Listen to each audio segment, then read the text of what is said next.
Welcome back to the Get Nerd program. We are in the month of love where we are focusing on the cycles of love, where we are helping you to work on your relationship and looking your ways into when you start dating and not falling back into the love cycles. But today we are focusing on asking the question, is love enough? The book that we are focusing on this month is called Sacred Marriage.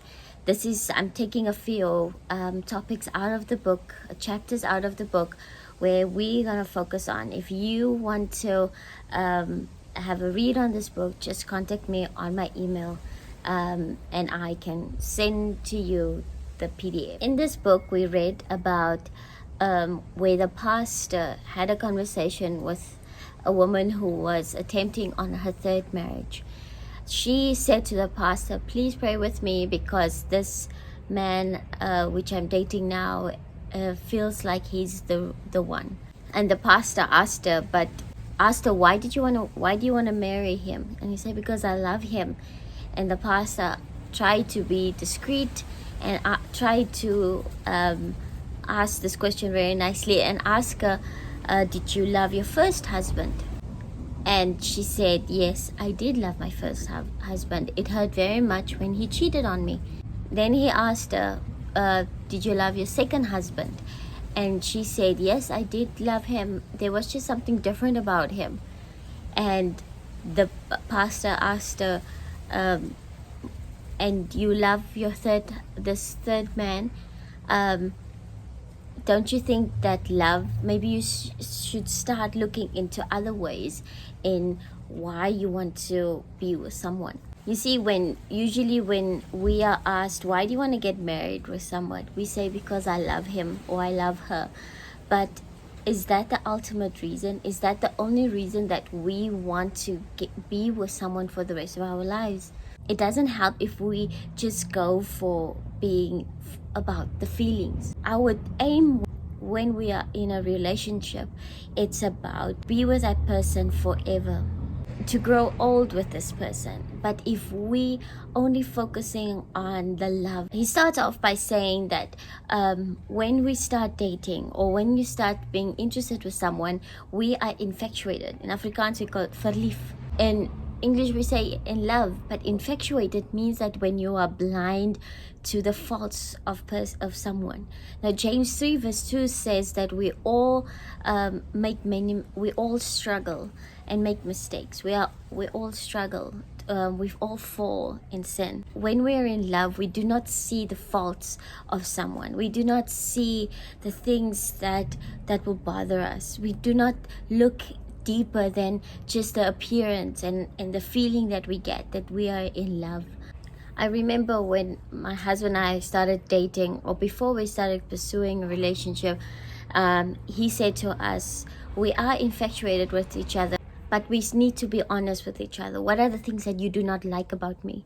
You need to be aware and open to things that can be a problem for you. You need to start asking you the real questions, because you see, when we're in love, we usually are just in love and say, I want to spend time with you, I miss you, and you cannot start talking about things which is not in the season.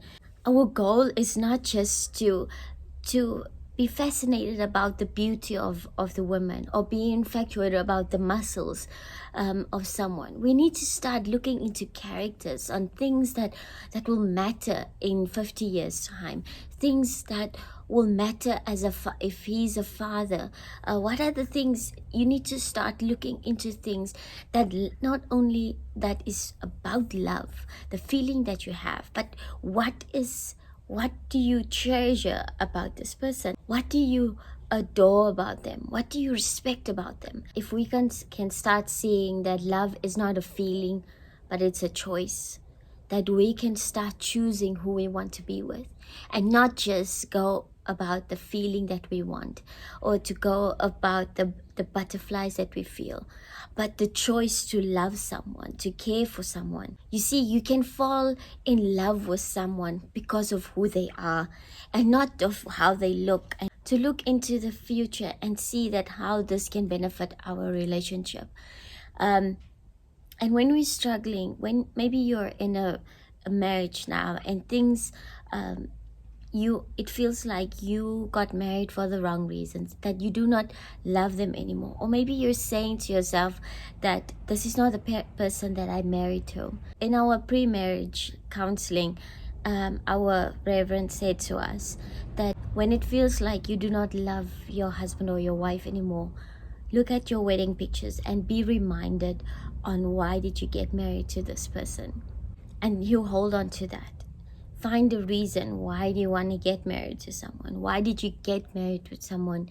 And this would be the reason that motivates you to keep on fighting, to keep on going, and not just focus on things which you thought which is important. So we need to be aware that I have mistakes. The person that I'm interested in has mistakes. And if we are honest with each other, that I am struggling to find something good about this person, let them go, because then the time for them is not right yet. Maybe you cannot find anything which you can hold on to and see how they can build their character. It's better to have a heartache now, early in the relationship, instead of having a broken heart in a marriage. They say that it's okay to be a single person and be lonely, but the worst thing can be is when you are lonely in your marriage. And this is when you get married because of a feeling and not of the choice that you want to get married. So love is not enough. You need to find reasons on why do you want to love this person. What do you want to be remembered for? If someone is infatuated with you, what do you want to be remembered for? What is your character? The thing that that you want someone to hold on to. Work on that so that someone have a reason in falling in love with you, and it doesn't feel like a mistake when they get married to you. So work on the things that is real. Make people fall in love with who you are, with your character, instead of falling in love with your looks, because looks will fade. What's your reason that you want to be remembered for, or why you want someone to marry you? And you work on that while you wait.